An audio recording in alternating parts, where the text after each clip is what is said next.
Bien, entonces muy buenos días para todos. El día de hoy en este conversatorio que tenemos nos acompaña Julie Enciso. Julie es artista y pues ha trabajado de manera conjunta con el tema de la tecnología y las artes. La idea de este conversatorio es mostrar los proyectos que se han venido trabajando al interior del colegio y pues también en ese sentido nos acompaña el profesor William Montilla, con quien vamos a entablar una conversación, digamos, muy interesante frente digamos, a la aplicación de todos estos conceptos, tanto en física como en artes. Buenos días, ¿cómo se encuentran? Hola, ¿qué Hola, tal? hola. Muy bien. Hola a toda la comunidad del liceo. Entonces les presento a la maestra en Bellas Artes, Julie Enciso, y también magíster en Tecnología y Estética de las Artes Electrónicas y una muy buena amiga mía. La idea es que ella nos hable, o bueno, que nos hables acerca de ese hermoso trabajo que realizaste para la maestría, ¿sí? Y Bien. durante esa explicación o, sí, la exposición que estás brindándonos, entonces van a surgir algunas preguntas acerca de tecnología y a la vez de arte. Eh, la idea es, o por qué llegamos acá. En grado 11, el maestro Fabián y William Montilla hicieron un primer acercamiento acerca del uso de la tecnología y el arte. Entonces, el maestro estaba hablando en su clase sobre máquinas simples. Se desarrolló el proyecto y en artes, entonces, esta máquina simple lo que hace es hacer un gesto artístico. Bien, que más adelante estarán viendo ustedes alguno de esos productos. Pero bueno, esa es la idea. Entonces, Julie, te escuchamos. Bueno, buenísimo, muchas gracias por invitarme. Me encanta la temática también. Y bueno, hablando como entrando al tema, que hablamos de la obra que hice, es una máquina que se llama Telar Poema y trabaja estos dos temas de la tecnología y por qué la tecnología y por qué usar tecnología en el arte, o sea, como que viene de las máquinas, o sea, yo hice una investigación sobre las máquinas que nos rodean en el día a día, en lo cotidiano, nuestra relación con la técnica, con la tecnología, desde que arrancó, desde que fue herramienta y fue un martillo. Como eso fue como mi base de investigación y llegué al telar porque me gusta el telar y porque fue una de las primeras máquinas complejas que ayudó a generar textiles y a generar como un cambio importante en la sociedad. Entonces, yo giré todo en torno a nuestra relación hombre con tecnología, con técnica, con, bueno, cómo hacemos para generar un tejido si el hombre no lo teje. Como la máquina funciona porque nosotros estamos o generándola o activándola o realizando el tejido.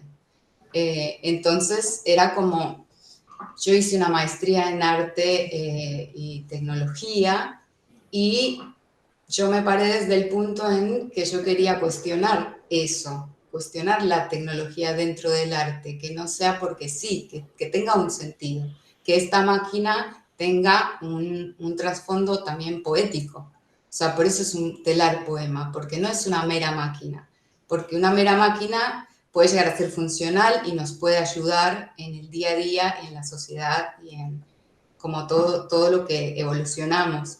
Pero si metemos máquinas en el arte, desde adentro del arte electrónico, yo quería generar como bueno, dale, ¿por qué esta máquina qué hace y por qué está haciendo esto? Y ahí llegué a las máquinas inútiles, que vienen de una trayectoria de hace mucho tiempo. Empezaron siendo un dibujo, que son las máquinas de Goldberg, que son máquinas súper complejas que te sirven un café con leche, ponele, por ejemplo. Entonces yo quise hacer ese juego de usar tecnología, de usar este telar para no tejer y para evidenciar que es una máquina inútil, que es una máquina que funciona, que se activa, que vos entras al lugar y está quieta y se activa, la sigue activando el hombre, pero no te genera un tejido textil funcional. Te genera una trama de hilos, te genera una trama de sombras.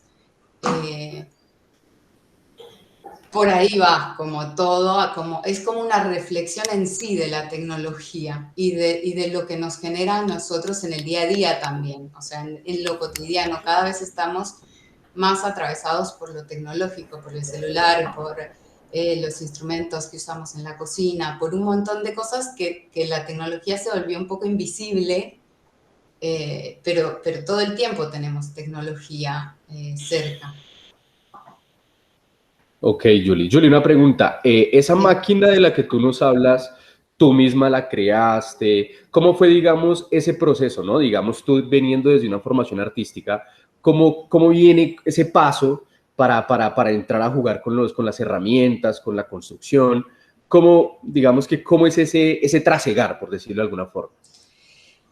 Sí, fue todo un proceso de experimentación con un montón de cosas. O sea, yo arranqué a buscar problemáticas con la máquina, porque yo tenía problemas con la tecnología y quería como enfrentarlos y decir, bueno, si me sirve o no me sirve para lo que quiero hacer.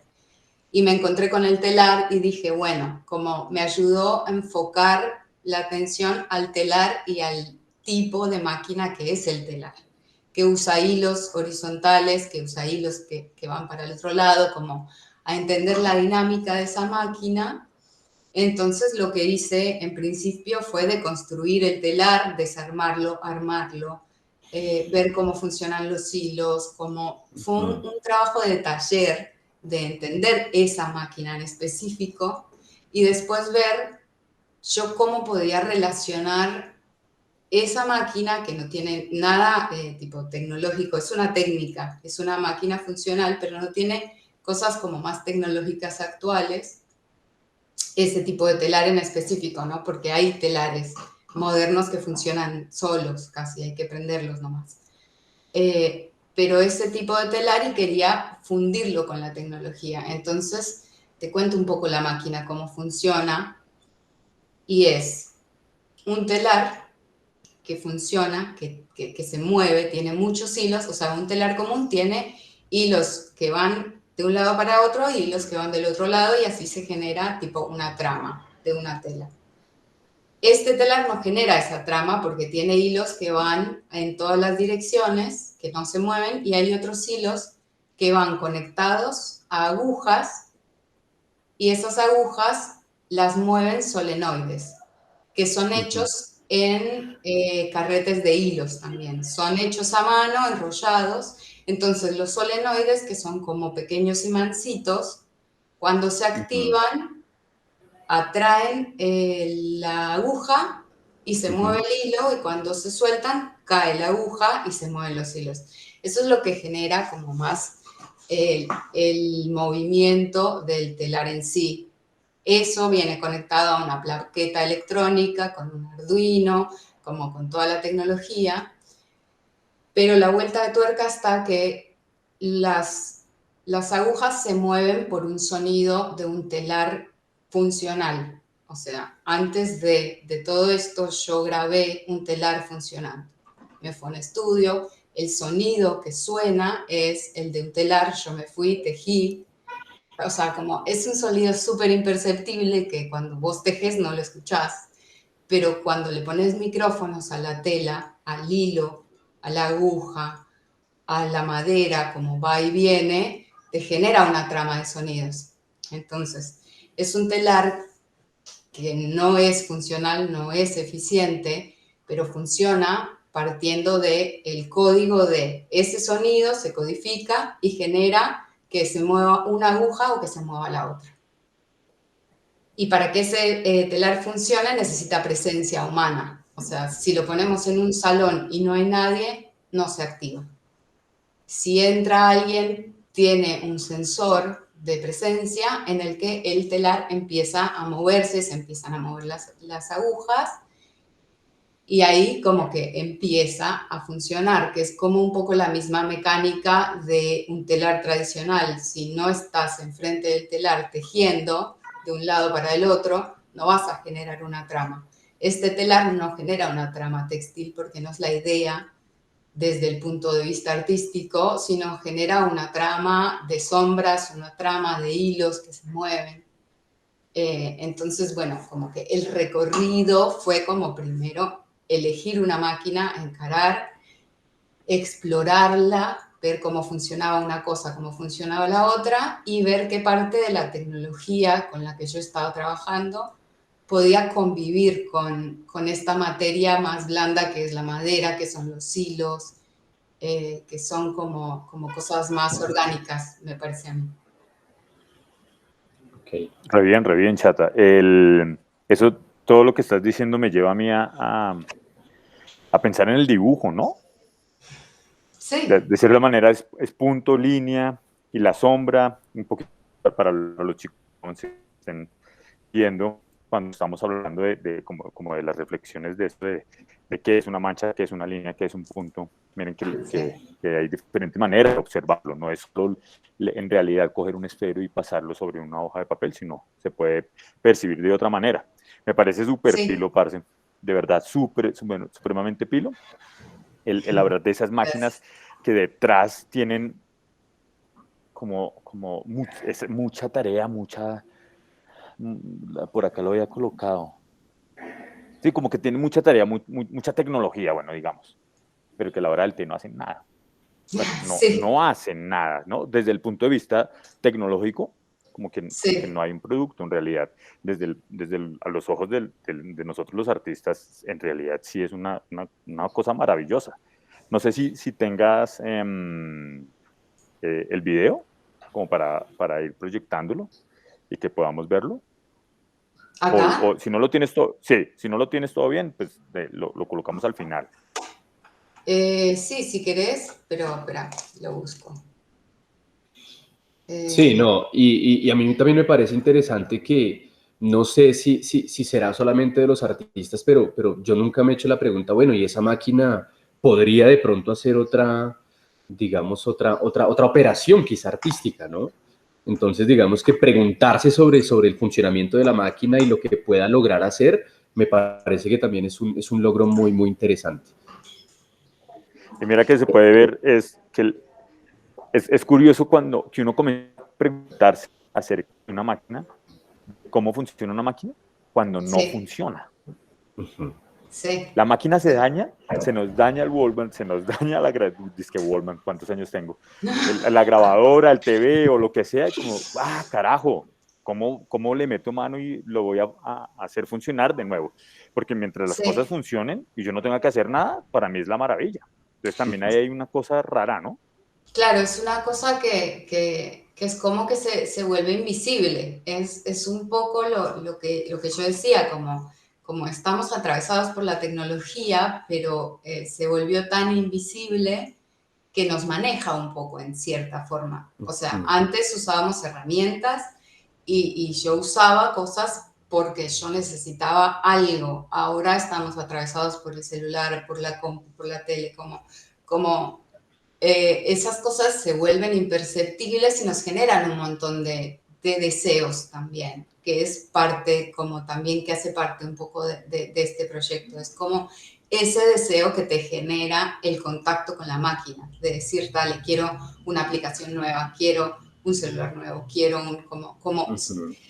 o sea, como el telar juega un poco con el deseo, pero a otro ritmo, no sé, o sea, como para alguien que teje, te sentás a tejer y te demorás 2 horas tejiendo algo. Y el deseo genera como una postergación de eso, ¿vale? Estoy viendo cómo se genera la trama de a poco. Ahora, actualmente, nuestro deseo es, quiero esto, lo tengo, como todo, y entonces pasas de esto a otra cosa, y esta aplicación ya no es, entonces pasas a otra.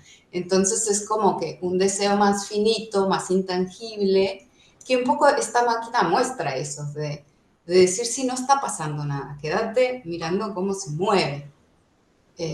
Un poco eso. Si quieres pongo el video. Claro, Julie. A ver.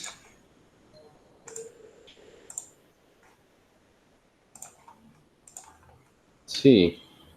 Igual en estos escenarios, digamos, lo que tú nos mostrabas, bueno, miremos el video.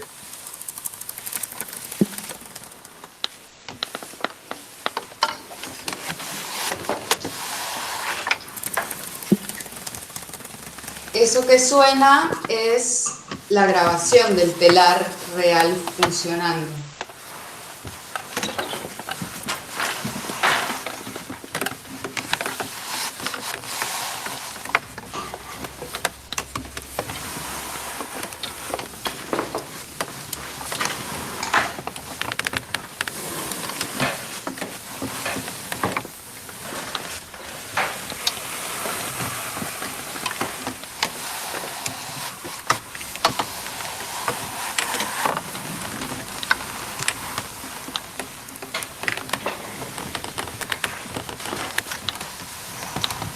Y aquí hay como la muestra de los hilos que se mueven, que son los blancos, que están atados a los otros y que generan como un movimiento en cadena. Es un movimiento súper sutil porque estos carretes de hilos son súper chiquitos, la aguja es súper chiquita, tampoco es un movimiento como muy contundente, te tenés que acercar también para ver.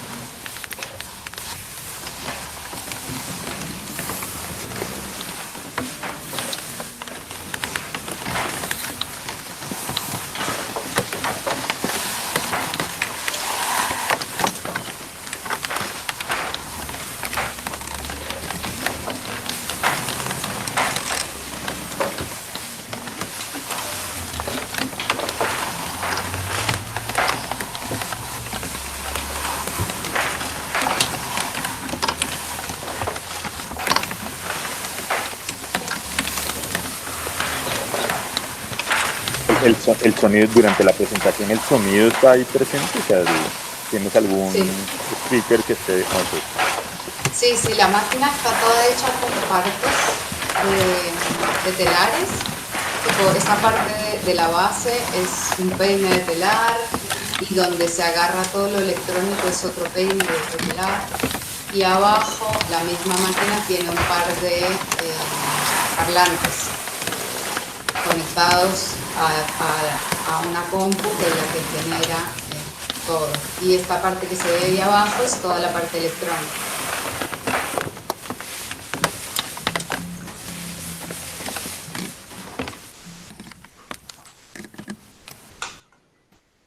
Fantástico, Ala. Es chéverísimo ejercicio.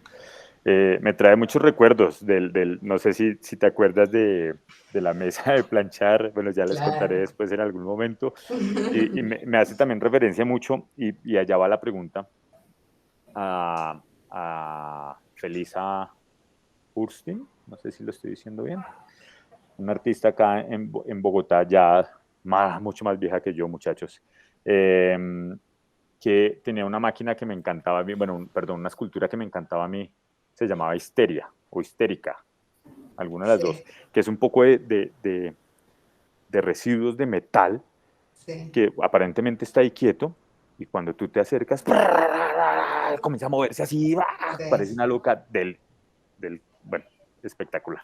Espectacular. Y también me lleva eso a pensar, o sea, ¿te acuerdas de Ferney? Sí. Claro. Haciendo ahí como relación lo que estás diciendo de que estamos tan acostumbrados a las cosas, pero él los contextualizo. Ferney es una persona que nació en un pequeñísimo pueblo en Casanare, y quería ser artista, vino a Bogotá, se volvió artista, es un excelente profesional, y visitándome en la casa algún día, en un edificio, era así como embobado y miraba por todo, en la parte del parqueadero, miraba por todo lado y yo le decía, pero ¿qué tienes? ¿Qué pasa? Me dice, es que para usted esto es tan común, pero es que estoy dentro del edificio, estoy en las entrañas, dentro de las tripas del edificio. Claro, en el parqueadero estaban todas las tuberías de aguas negras, o sea, absolutamente todo, y él estaba fascinado escuchando lo que estaba pasando en el edificio, que para mí era una cosa tan cotidiana que simplemente la dejaba pasar por alto. Sí. Bien. Sí, y estamos tan acostumbrados a toda la tecnología y a todo que se volvió algo como renormal. Claro, claro.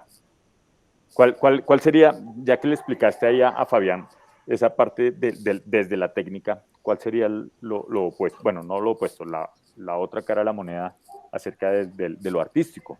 Tú estabas utilizando que lo he escuchado un par de veces, no dentro de esta videollamada, la parte poética. ¿Cuál sería esa parte poética en que Sí. estuviste basada, en qué pensabas para lograrlo? Sí, la verdad, o sea, mi trabajo inicial fue más la parte poética y ver de trabajar con esa máquina y ver qué me daba a mí. Después dije, bueno, vamos a mezclarlo con la tecnología. O sea, como para mí había un problema real en la máquina, como encontrarle la poética a esa máquina y por qué estamos como tan dependientes de la tecnología. O sea, tampoco es que digo que deberíamos quemar todas las máquinas y que la tecnología no debería existir, pero mi punto de partida fue ese, dale, vamos a cuestionar esto. ¿Qué ocurre con las máquinas? ¿Qué nos ocurre a nosotros con las máquinas que tenemos ahora? Como desde un punto de vista del arte. Entonces, por eso llegué a las máquinas inútiles, por eso, o sea, como esta ronda que hice entre investigar la historia de la máquina, de la técnica, de la tecnología, y llegar a máquinas como la máquina de Goldberg, que es una sucesión de un millón de cosas para servir una tostada con un café y poder desayunar, que es algo súper simple que lo puedes hacer vos directamente, servirte el café. Como que ese uso poético de la tecnología que muestra un punto diciendo, dale, sí sirve para esto, pero puede servir para otra cosa. Pero puede no servir, puede que algo que creemos que nos resirve tecnológicamente, hablando tipo funcional, que ayuda un montón, puede que no sea tan bueno para la humanidad, como tomar la tecnología un poco con pinzas y decir, dale, está bueno, llegamos a un punto importante, pero tampoco comernos todo, digo, como pararnos desde ese punto un poco crítico con todo también en la vida. Ok, Julie, digamos que cuando proyectabas ahí tu máquina, yo veía que había movimiento, que había sonido, digamos que desde la parte física, yo podía decir, mire, aquí tenemos este principio y tal otro, pero digamos, ¿cómo conciliamos esa visión? Y veía también que unas personas se acercaban allí, ¿no? ¿Cómo conciliamos esa visión física y esa visión artística? Es decir, para mí yo escucho el sonido y bueno, son ondas generándose movimientos, veo el movimiento y tengo ahí, pues cuando lanzas el péndulo, pero digamos, ¿cómo que es, digamos, una de las preguntas claves?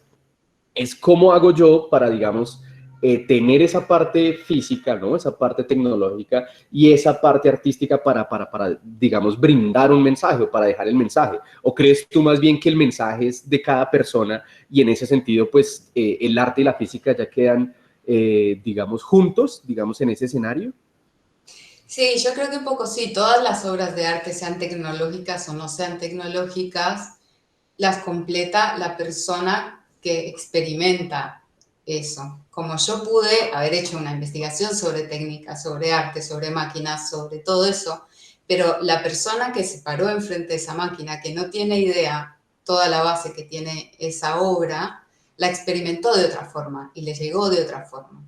Y puede que no se haya dado cuenta que es un telar, o puede que sí, o puede que se haya enganchado más en las sombras, o que le haya gustado la parte tecnológica de abajo, hubo bastantes personas que se agachaban a ver cómo funciona esto, hubo gente que ni le interesaba cómo funcionaba técnicamente y se quedaba enganchada con el sonido, con el movimiento de los hilos. Como yo creo que ese cruce de cualquier arte con cualquier técnica, podría ser óleo, podría ser dibujo, podría ser escultura, muralismo, stencil, street art, lo que sea, se logra cuando las técnicas se unen y se genera como otra experiencia para la persona.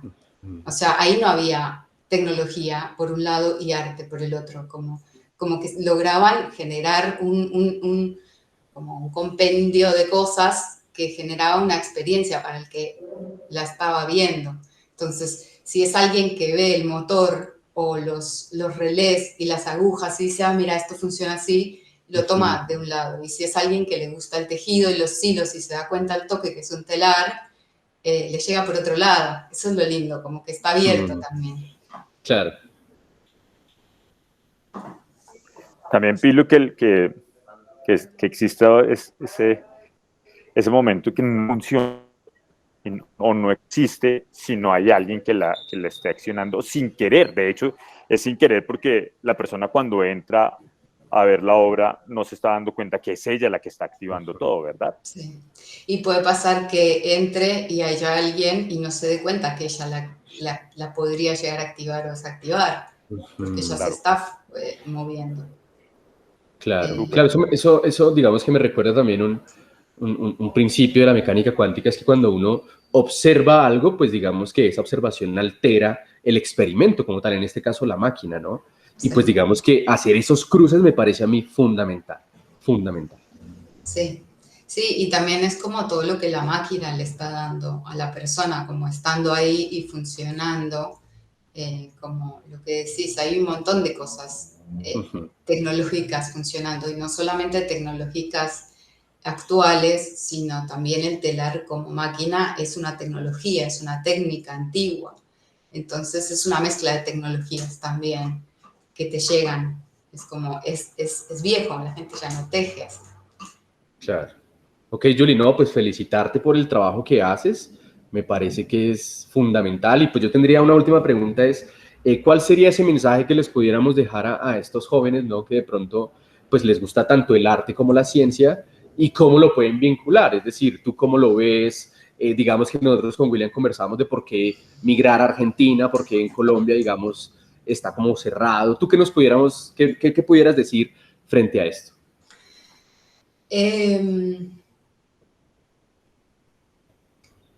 Yo pensaría que en cuanto al arte, si te interesa el arte y si te interesa la tecnología, lo que hay que hacer es ponerse a hacer, poner manos a la obra y dejarse llevar por lo que te llama también. O sea, eso es algo que aprendí recientemente, es como no obligarse a hacer esto porque me parece que es lo que me piden desde afuera, sino más ser un poco más genuino con uno mismo y aceptarse lo que salga. No sé, si a mí me sale trabajar con esta máquina y pelearme con la tecnología en una maestría de arte electrónico, yo fui por eso, dije, bueno, de alguna forma le encuentro la vuelta para hacer una obra de arte electrónico, pero que lo cuestione un poquito desde adentro. Como la sufrí, me demoré, estuve, pero yo tenía algo a mí, adentro mío que me decía, no puedes hacer un motorcito que se mueva y hacer una obra tecnológica súper interesante, que pueden haber obras tecnológicas súper interesantes, pero no era lo que me llamaba a mí.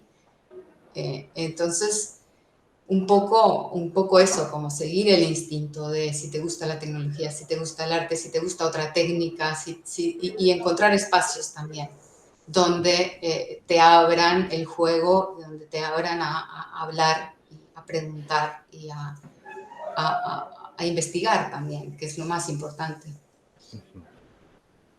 Y es que hay que lanzarse, ¿no? Yo recuerdo hace muchísimos años, Julie, Sí. que me decías, estoy en una clase en donde el profesor entró y lo primero que dijo es, acá vamos a hacer cortocircuitos y acá vamos a quemar cosas y vamos a dañar vainas y vamos a desbaratar.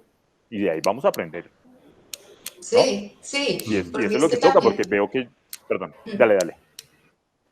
No, no, sí, que también hay de todo, no sé, estuvo ese maestro que era, dale, traemos un televisor viejo, lo abrimos, vemos cómo funciona, vemos qué hay adentro, agarramos un tocadiscos, lo hacemos funcionar, que haga ruido, pero también estuvo el maestro que era programador, que nos sentábamos a programar y nos decía, esto es así, si quieres que esto se prenda, lo haces así, si quieres que esto se mueva, lo haces así.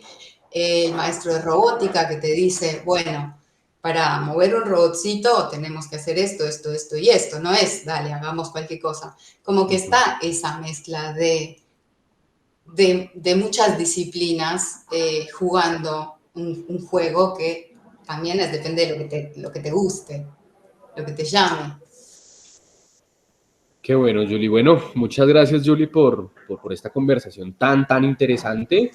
Y bueno, no sé, William, si No. algo más hay para agregar o Julie, quizás de pronto algo Como, más. como, como, como para concluir, Chato, que Julie lo que dice es como que hay un punto, hay un momento en donde tenemos que aceptarnos y mirar hacia dónde en realidad nos está dirigiendo ese ser interior y esas cosas de la vida que nos comienzan a dirigir hacia ciertos puntos, ¿no? Sí, Todo el mundo acá en el colegio sabe pues que en este momento estoy haciendo lo que más me gusta, pintar y dictar clase. Pero en años atrás yo no me visualizaba acá sentado en un colegio dictando clase, para nada. Y mira todo el mundo como aceptar lo que nos está pasando, lo que en realidad somos y aprovechar y agarrarnos de ahí, aprovechar y salir adelante. Chéverísimo, eso me sí, parece una conclusión súper pertinente en este momento. Excelente. sí, total. Y Bueno, bueno, nada, yo quería agradecerles, muchas gracias por la invitación. Espero que le llegue a alguien, así sea alguna persona, y que le ayude a seguir su camino también. Y bueno, nos estamos hablando. sí, claro, Julie. Y bueno, nosotros te vamos también a mostrar los trabajos que hicimos acá para Sí, que por pues también favor. nos des tu opinión y pues también salga, digamos, digamos, en esta reflexión que estamos haciendo. Sí, perfecto. Bueno, Julie, muchas gracias. William, gracias y a todos los que nos vieron, pues nada, adelante. Chao, Todo bien. gracias. Chao, que estés muy bien, Julie.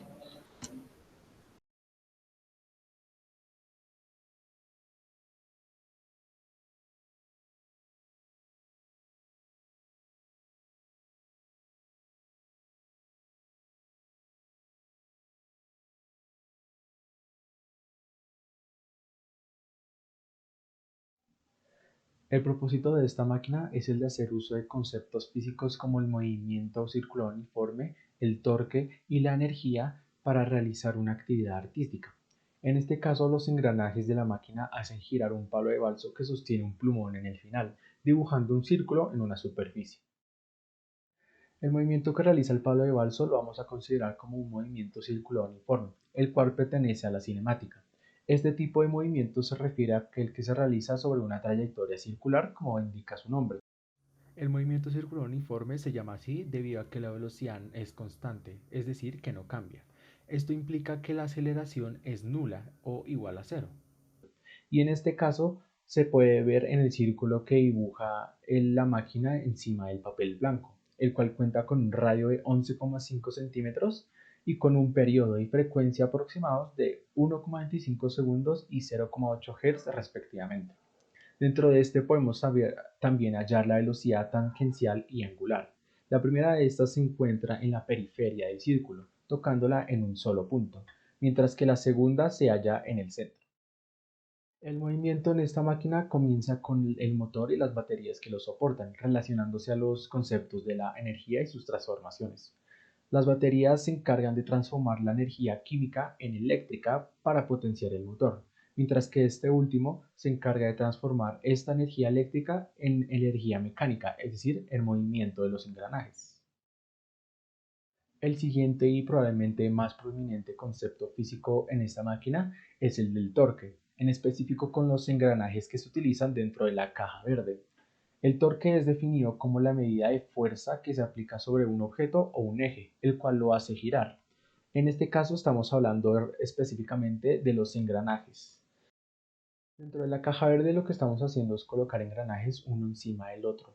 Esto lo que hace es multiplicar la fuerza o el torque en el sistema y por lo cual se disminuye la velocidad con la que gira el último engranaje y pues el palo de balso que sostiene el plumón. La velocidad y el torque en este caso son inversamente proporcionales, ya que la fuerza la estamos aplicando en el centro del eje de los engranajes, lo que aumenta cada vez más la fuerza que se necesita para rotarlos.